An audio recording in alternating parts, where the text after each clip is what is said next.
This program is brought to you by thepodcastfactory.com. How would you like to get more customers, make more profits, and have bigger breakthroughs? Get Doberman Dan's profit-boosting breakthroughs. Normally, this would cost you $98 per month, but right now, for listening to this show, he's giving you a free copy of his Doberman Dan letter. All you have to do is go to DobermanDan.com and sign up to get your free copy now.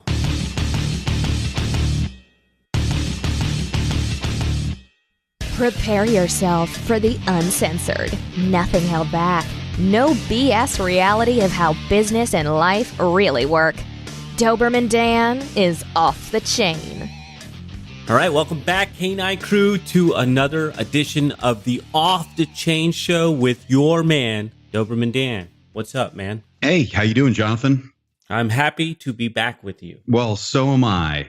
And I'm excited because for two reasons. Because I'm drinking Pellegrino as we speak, sparkling water, which means I might belch occasionally into the mic. And I've got the pop filter set up for just that reason. So that'll be fun because, you know, as I've said before, I've never emotionally matured past age 14. So to me, that's exciting. Potential burping into the microphone. And second, because of our guest, Ryan Lee. Welcome, Ryan. With that kind of intro, I don't know how I'm going to top it. I mean, we might just have to end it right there because let's end on top. The thing is, like, you should be drinking something carbonated too, so all of us could start belching together. I'm all about the no carb. I am totally boring flat water. A few months ago, I just gotta stick with the water. I feel so much better. But I do like a little carbonated water when I feel like getting crazy. Like, so that's your version of crazy, huh? That's the crazy stuff. That's when my wife and I are out and the kids are home. I'm like, you know what? I'm going seltzer. Screw it. Let's flavor it. I might even throw lemon and lime in there. Holy smokes, man. You might have a problem. You might want to look into a 12-step program. Yeah. I went to 10. I got bored. All right. Dan, what are we going to talk about? Because I'm excited. I want to talk about you. Out like 6 months ago. So I forgot everything. It's been forever. Well, I didn't even tell you what we were going to talk about. I just said like, hey, you want to come on the podcast? And you're like, sure. And then we haven't talked about it since then. No, we have not. But I'm glad to be here. I'm a fan of you and your show. Like, I love your podcast. Just the feel and just the laid back kind of, hey, let's burp. You know, it's just cool. Well, you know, if I talked to Jonathan about this previously, if I would degrade this down to like dick jokes and fart jokes and burping over the mic, I would probably have triple the listenership that I do. You'd go viral. Yeah. It's all about going viral. Is it going to go viral? Right, viral. Exactly. Well, I am also a mutual fan of yours. I've been following you for, geez, man, I don't even know how many years. It's definitely over a decade, and you are the proverbial serial entrepreneur. Like you couldn't stop. You couldn't help yourself starting businesses if you had to. You couldn't stop starting businesses if you had to. That's what I like about you. Yeah. You know, I've tried, believe me, I've tried to resist it. And I'm like, all right, this is my one business. This is my one thing. This is my one focus. And I know it's the smart play. I know if I just said, okay, let me do nothing else but, you know, freedom and just put the blinders on and let's get to 10,000 members at $50 a month. Like, I know it would work, but I just can't. I literally cannot because I'm happiest when I'm creating and doing new things. So I've just said, you know what?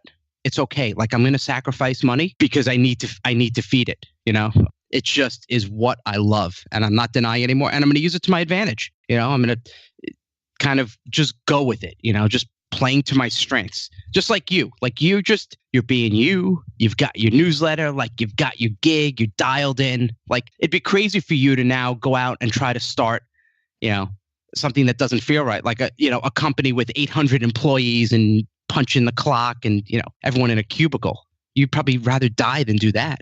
Yeah. Just shoot me. Yeah. Yeah. So just, you know, figuring out what it is you want and just doing it. I mean, that's the secret to life anyway. Everyone's so freaking focused on the money or the hustle or all the bullshit. Just figure out what you're doing, your strengths, what you really love to do. What's that thing that every morning, like you wake up with a smile. You're like, another day, baby. That's where you got to get. Instead of waking up thinking, God, I got to do this. Well, there's the one of my favorite lines. It was like a little throwaway line from the movie Kingpin. If you ever saw that one with Woody Harrelson, yeah. where the old guy's sitting in front of like that beat up motel, like, you know, in a wheelchair, smoking a cigarette, like looks like he has emphysema, and the guy's like, "Hey, how's life going?" He goes, "Taking forever." Like, just taking, like, that's the worst way. It was funny as hell. But there are some people that every day they wake up to like, like just, and it sucks. But so I'm just trying to enjoy every minute. Well, how did you tell everybody your story. Like, how did you get to this spot? You mentioned freedom before. It's spelled FREEDYM. That's your membership. Yep. No, of course, man. Yeah. The other way's so old school. That's your membership program. But like I said, you're a serial entrepreneur. But tell everybody how you got into online marketing and entrepreneurship and everything. Yeah. Where did you come from? Nobody grows up wanting to be an online marketer. No. I'll do kind of the abridged version. Although we do have an hour, so I could just kind of kick back and relax. Heck yeah. So it was, I always loved the idea of entrepreneurship. I started my first business when I was 12, and that was like when was I born? 72. So it was like 1984, and I had a baseball card business. I was obsessed with baseball cards, and it was the greatest business model in the world. Like for my birthday and for Hanukkah, like that's what I got for presents was baseball cards. So my dad would buy me baseball cards for my birthday, and then I'd sell them and make a profit. It was the greatest. Talk about a great business model. Yeah, and it got to the point where I actually started taking space ads out in magazines. In fact, I found one the other day. I cut it out from 1985, like in a magazine, you know, and it was like, and I even knew direct response back then. I said, get your free price list. Send us an SASE, which is a self-addressed stamped envelope, right? This was 1985 before the internet. Back I remember typing. Day, oh yeah, I typed it out on a typewriter, not the electric typewriter. So I'm talking tick tick tick tick tick tick. Man. I got it photocopied, and I got people mailing me. They would send me cash because I didn't have a bank account. And then, because I guess people locally saw it, we would get phone calls and we'd have people come to the house and literally, like grown men, buy baseball cards for me. And I was like 13, and I'm not tall. I'm only 5'8", but I was about the same size when I was 13. So I was an athlete, and I lifted weights, so I was strong for my age. So I felt pretty confident. But my mom would get nervous. She's like, Ryan, why do you keep going into the basement with these grown men? And I'm like, Mom, relax. I didn't realize it now. Like, I would never let my 13-year-old go into like a basement with some strange man coming to the house. But anyway, that was my first taste of entrepreneurship. Then I went to college and I became what's called a recreational therapist, because I want to be a physical therapist, but there was too much science. I'm like, I'm not smart enough for that shit. So I worked for 6 years right out of college in a children's rehab hospital. And I did adapted aquatics. I was in the pool with them, and I did sports and fitness and even arts and crafts. I mean, you name it. And it was like the greatest job in the world. But on the side, starting in 94, I was a part-time personal trainer because I was an athlete and captain my track team in college. I loved sprinting and training. So I started training high-level athletes on the side, training elite tennis players, soccer players, hockey. I actually had a whole training program. I trained like 50 hockey players and like these elite level figure skaters. I still can't skate, but I did off-ice training. And so I said, around end of 98, early 99, this whole internet things, is kind of happening, AOL and Prodigy. And I said, let me have a little website built for my personal training company. It was called Complete Conditioning. And that was the start of it. And I just started writing articles, and I started back in the day. You probably remember some of these guys. And it's funny because I've become friends with a lot of these guys now. There was like Jonathan Mizell, Corey Rudel, Mark Joyner, Marlon's still around. Oh yeah, Marlon Sanders. Yeah, Declan Dunn. Like there were these kind of old school original guys that I started following, and there's this like whole marketing online, and I started really getting into it and going to the library and going to the bookstore, and every time I had a day off, I would read more about business and marketing, and that was the beginning of it. Then I kind of flailed around for a couple of years. There was one company that actually bought my sports training website. And it was right before the .com bust happened. They said, we'll give you $500 in cash, but you get this stock. And we're going to go public in 2 years, and you're going to be a millionaire. So I took the deal, and 2 months later, the bubble burst, and they let me go. Then I quickly got another job at an internet marketing company, and it was like death. And it was literally getting on the train, going into New York City, and sitting in a cubicle for 10 hours. I wanted to kill myself every day. And they fired me before I could quit. Then I became a gym teacher. in the South Bronx. And then I'm like, I need to get serious about this internet. I was doing it on the side, make it a couple $1,000 here and there. Then in 2001, I said, that's it. I'm getting serious. I took all my sports training information, which I've been creating for years and years, and said that if you want it now, it's going to be a membership site. It's behind a paywall. And I flipped the switch, and, that was the game changer. Then I started discovering recurring revenue. And after 6 months of consistent revenue, I left the job as a gym teacher in early 2002. And that's it. I've been on my own ever since. And I created a lot of, more sites and companies and businesses than I literally can remember, because people say, oh my God, I used to love that program that I had truly forgotten about. So it started off really in sports and fitness and health and training. And I started 2 supplement companies, a couple software companies, and, just it's been a long time, and it's been great. And I've done a lot, and I've tried a lot of things. I've had some wins. I've had just as many losses. But I think that's what makes me maybe a little bit different from some other guys who teach entrepreneurship, is that I've actually built real companies that have nothing to do with how to make money. Like I've actually built in fitness and strength and conditioning and nutrition and software companies. So I like bringing real world experience. And I've sold a bunch of the companies, closed some, condensed some things. And now for the past year, I've been just focused on building Freedom, which is teaching my brand of this lifestyle entrepreneurship, and really with a heavy focus on recurring revenue. So that's my story. And now I have 4 kids. So it's crazy. What ages are your kids now? I have no idea. Well, that's not important. Depending when this interview airs, as of this recording, my kids are all just about to turn the next age. So they're about to turn. My youngest is my son. He's about to turn 8, and then I have 3 girls, and they're about to turn. Hold on, I have to think about this for a second. 10, 12, and 14. So these are all really young kids. That's a lot to manage while trying to build a business. Yeah, and I know it sounds so cliched. It sounds cliched, Dan, but I truly build my business around my life. Like I know no matter what, I've told my wife I'm going to be done every day by 3:30 in the afternoon, no matter what. Like that's it. I'm done, because that's when my kids come home from school or camp, and I want to be able to do the stuff. And I've coached a lot of sports for my kids. I've coached lacrosse, even though I don't know how to play. I've coached soccer. I coach baseball now. So I love, and I'm actually going to coach flag football this next season. So that to me is the driver. And I know I've sacrificed a lot of money over the years. About 6 years ago, I was just getting burned out. I was speaking. I was playing the whole kind of bullshit guru world. I was speaking. I'd get on stage and do the, 60-minute talk where it's 45 minutes of disguised content and a 15-minute pitch, and run back to the room. And it always felt a little weird. And then I was staying out late, and I was drinking and gaining weight, and like everything came to this kind of, over the course of probably about 12 to 24 months, everything came crashing down. My mom, who at the time was only 63, was diagnosed with cancer and passed away really quickly within a few months, which just devastated my family. Oh, wow.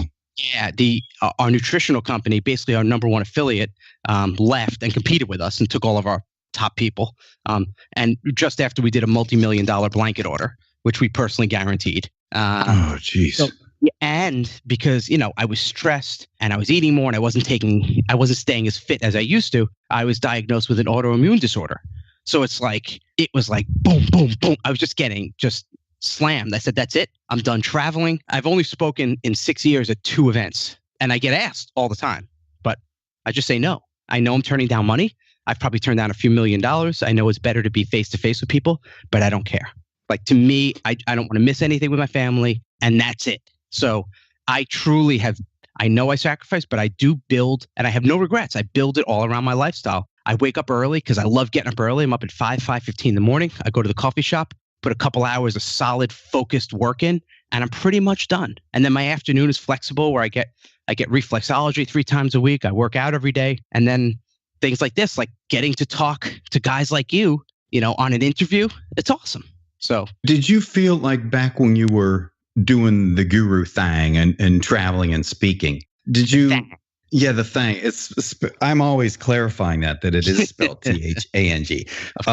Did you feel like that just you weren't being true to yourself. It didn't fit in with how you wanted your lifestyle to be, or why was it incongruent with what you were wanting to do? There was a while I was getting caught up in it, right? You get on stage and you're backstage with some of these people who you've watched, be like, oh my God, I can't believe I'm on stage. And, people are buying my stuff. And there was a lot of money to be made. But what I started to notice is the more events I talked to and the more I got to know a lot of these other speakers, then they would come to me because I made most of my money in health and fitness. I mean, our supplement company is doing 7 figures a month. And I thought all these guys were like blowing me away. And they're like, hey man, could you coach me? I'm like, what are you talking about? You're like on stage selling this stuff. And so what I started to find out was like a lot of these guys are full of crap. And then a lot of them started, having affairs and their marriages were breaking up and all the drugs. It's just, I started to see stuff. I'm like, all right, this isn't me. And then there was one, sometimes you can have a defining moment. For me, it was one. It was, I'm not going to say the person, but he's one of the most well-known godfathers of marketing, has a big event each year. And I was one of the speakers.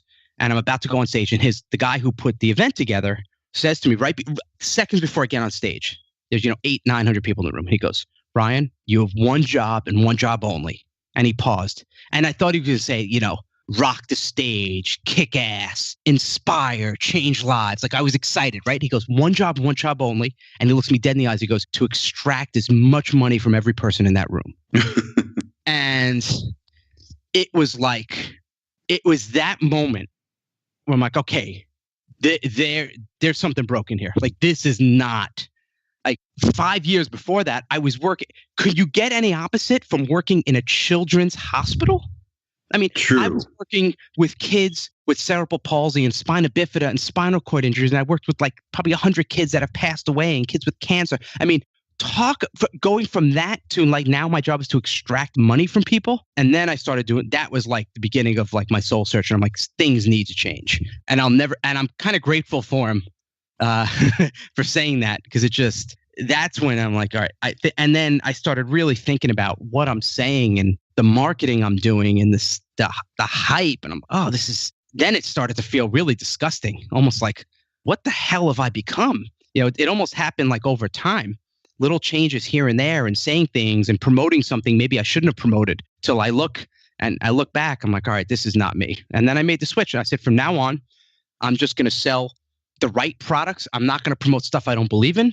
I'm not going to write this cheesy sales copy. I'm just going to be me, and I'm going to teach. And if you like it, cool. And if you don't, that's fine. Go find someone else. And from that day, I stopped participating in launches. I stopped speaking. Like I just stopped all that stuff. And I've just been on my own journey, and it's been working out great. The people who like it.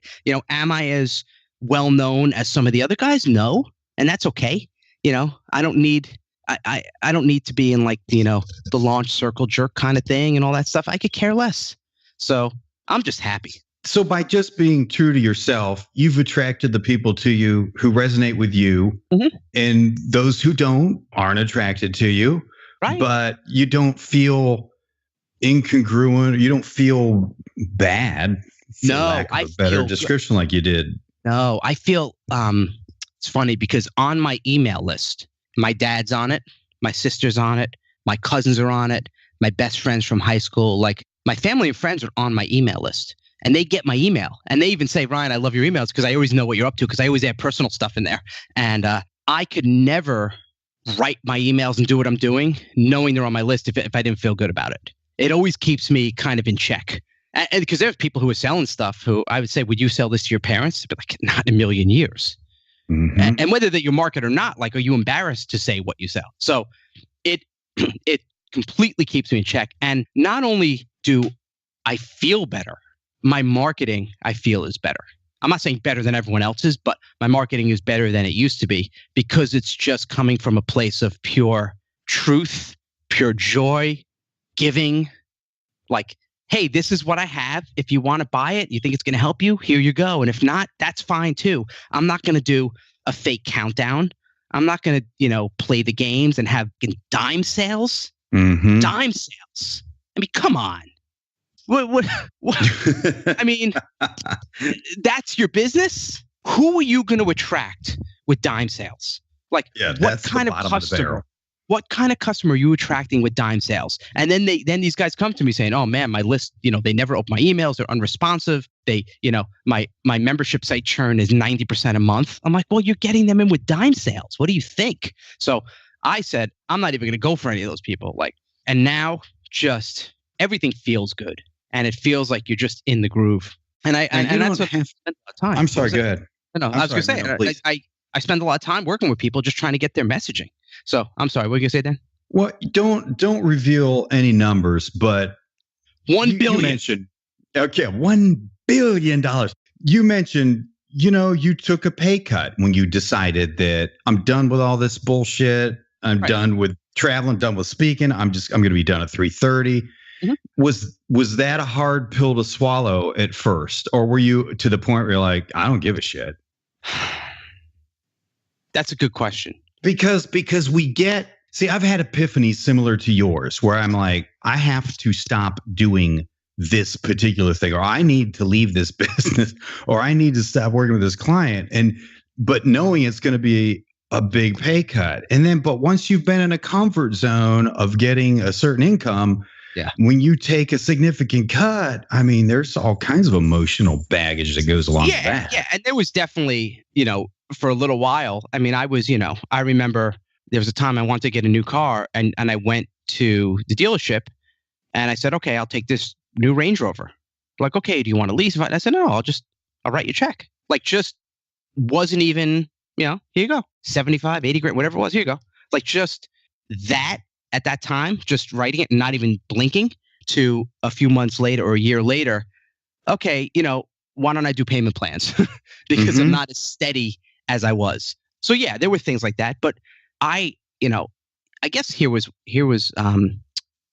really blessed with my parents. My mom passed, my dad still alive, but I've always, been taught just to have good values. And it was never about money or material things. Never. And to this day, I could care less. I don't care what car I drive.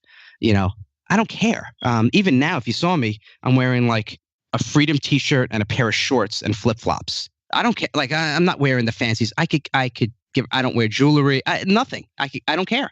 I never cared what people thought.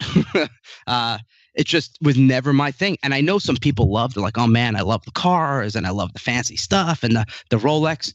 It never meant anything to me. And maybe it was also spending 6 years working in a children's hospital, seeing how fragile life can be and seeing what these kids went through. Man, it puts things really in perspective. So I was always taught from a young age, it's about your family and being a good member of community and serving other people. So that's it. For me, it's my wife and kids. That not even close, just taking care of them and is making sure their needs are met and they're happy and everything else is gravy. I do have one slight thing I spend money on. What's that? It's the hobby I've had for about I used to do it when I was a kid. Now I've come back to it. And it's not an expensive hobby. I love collecting vinyl records again. Vinyl records, really? I've loved them as a kid, and now that they're back and they're reissuing things, yeah. But I'll go to there are a couple record stores around. I'll go there and I'll get the used ones. I'll get the used Bruce Springsteen Born in the USA for $5. So, I'll spend $10. Do you still have your vinyl records from back when you were a kid? I don't. So I've been basically rebuilding my whole collection. So, I'm a child of the 80s. So I started kind of going back. Of course, the first one I had to get was Thriller. Even on my wall, I've got some framed albums. I've got Springsteen. I've got Thriller. I've got, Huey Lewis and the News, Van Halen. Oh, yeah. God, those bring back such good memories. The 80s was such a good time for me. Oh, it was the best. And I've got my kids into records. I'm buying, because all new artists come out with records now. So that's what they like listening to. They come downstairs and they listen to records. It's the coolest thing. And one of my kids had a little play date and I came down and she was playing Thriller. I'm like, my job is done. That's so cool. Listening to the music that you grew up with. Yeah. On a vinyl record. Instead of sitting around the stupid phone, actually getting out the record and looking at it and playing Thriller. Imagine that. Oh, and that was my 8-year-old. Yeah. Awesome. Now, what do your kids say about what you do for a living. I mean, do they realize how unusual it is that daddy doesn't go to a cubicle and daddy works from a laptop? Yep. Especially the fact that we live in a town in New Canaan, Connecticut, where just about everyone, it's one of the wealthiest towns in the country, and pretty much everyone is in finance. I was going to say, is that Wall Street money there? Yeah. Oh, yeah. All hedge funds, finance. So 90-something% of the town, the guys go into the city, where it's about a 50-minute train ride to downtown Manhattan. And I'm home and I work from a coffee shop. And my kids love it. See, here's the other thing, that I built a brand and a company that not only am I proud about, my kids are proud of. My son, my 7-year-old, the other day drew a picture. He said, "Daddy, I drew this picture for you." And he drew a picture of me with a T-shirt and it said freedom on it. Oh, that's so cool. And then my daughter had to paint a picture in school, and she said freedom, and she spelled it with a Y. And the teacher said, "What the Y?" She said, "That's how my daddy spells it." So they're really proud, and I teach that. But I'm always talking to them and explaining what I do and saying, look, my job is to help people so they can stay home and be with their kids, and they get it and they like it. And my oldest is definitely a natural born entrepreneur. Like we watch, there's a show called Bar Rescue. We always watch that together, where every time we're in town, if there's an open store, I'll say to her, "Hey, Jordan, what do you think could go here? What does the town really need? What do you think they pay in rent? Well, how much would we charge for that?" So my dad used to do that to me with me when I was a kid. And we kind of talk about that stuff. And I say, look, Daddy can travel every weekend and do these events, but I don't want to. I want to be home. So they know that I stay home and I do this to be with them. So I think they appreciate it. I hope they do. Well, I'm sure they do. Even if some of them are too young to understand it now, when they get older, they will appreciate it. I guarantee you that. Yeah. Were your parents entrepreneurial? My dad owned a yarn store, yarn and needlepoint. So he did that for a long time. Before him, both of my grandfathers owned their own business too. Both of them, when they left the army, they were both in World War II. One started his own slipcover business. We were like the old school Jews. So he started his own slipcover business where you couches and you cut the slipcovers by hand and fit them on the couches. Very working class. My other grandfather, my dad's father, became a builder, and he had some big success. And then all of a sudden, I don't even know the full story, but something happened where they basically in the middle of the night had to pack up their hat. They lived in Long Island, this nice place in Long Island, had to pack up in the middle of the night and move out and leave because I guess the debtors were coming because he went bankrupt and everything fell apart. And then he rebuilt his business again. So yeah, I come from a line of entrepreneurs. Wow. That's cool to have that in your background. Although even with that in your background, did you go through any of the weird head shit that some of us go through dealing with this stuff? Whatever it is, geez, I don't know if I can do this, I'm not worthy, or whatever, maybe even weirder stuff. If I'm being truthful, which I always, not really. Like I've always had this sense, and maybe it's because it comes back to coming from a really good family. My parents always instilled in me the belief that I can do it. No matter what you go out to accomplish, you can do it. And as long as you do the right thing and treat people well, you'll do it. And that's the way I've always just lived my life. I never had a doubt that I knew even when I was younger that eventually I was going to have my own business. And I always said, it was funny, I remember this, even when I was 12 and 13, I said, I don't know what I'm going to do because there was no internet back then. I said, but I'm going to eventually have my own business and I'm going to have my own kids and I'm going to be able to work from home. Now, when I first graduated from college, I thought it was going to be a newsletter business. I remember I used to go to Tower Records. There was a print newsletter they used to sell there that was a Laserdisc reviews. Remember Laserdisc, Stan? Oh, yeah. Yeah. My gosh. And I am such a movie junkie. I am the biggest movie freak on the planet. I could watch movies all day, every day. And I go to movies every week by myself, just a matinee, like a lunatic. I might be a serial killer. But that was what I was going to do. And I remember getting a book called How to Start Your Own Print Newsletter. So I knew I was going to start my own business. I just didn't know what it was going to be. But I never had a doubt. I knew I wasn't going to fail. Or if I did fail, I'm going to get back up. And that's why I'm glad. Even with all 4 of my kids, I told them, I don't care what sport you play. And they're all different. My oldest daughter is a competitive USTA tennis player. My other daughter is a competitive. She went to the States for gymnastics. They're all good in their own. They all do different sports. My son plays baseball. So I said, I don't care what sport you play, but I think it's important you do something because it teaches you a lot about hard work and succeeding and failing. And if you fall, you got to get back up. If you're in tennis and you're down 5-0, I don't care. I don't care if you're down 5-0, 40 love. You're going to fight. You're going to fight to the end. And I've always kind of had that, and I'm trying to instill that in them. So I never had a doubt. I knew I'd find a way. I knew that, look, worst case scenario, and I always said this, worst case scenario, I would train clients again on the side. I would get up 5 o'clock in the morning and be a personal trainer. If I needed to at 8 o'clock at night, I'll deliver pizza. I'll do whatever I have to do. I'm not above anything. So, knowing that it's just a temporary thing to get you through until you get back to what it is you should be doing. Absolutely. Because when you find that magic, when you're aligned with like what it is you're good at, what you love to do, and you're always trying to do the right thing, it's magic. And you feel it, and you're just everything, your business, your marketing, everything becomes effortless. That's the place you got to get to. Yeah, I know you're having a ton of fun with Ryan Lee and his dime sales, but as you know, we got to keep these shows short and tight. So we'll come back with part 2 of this interview next week. Thanks for tuning in, K9 Crew, and make it an awesome week.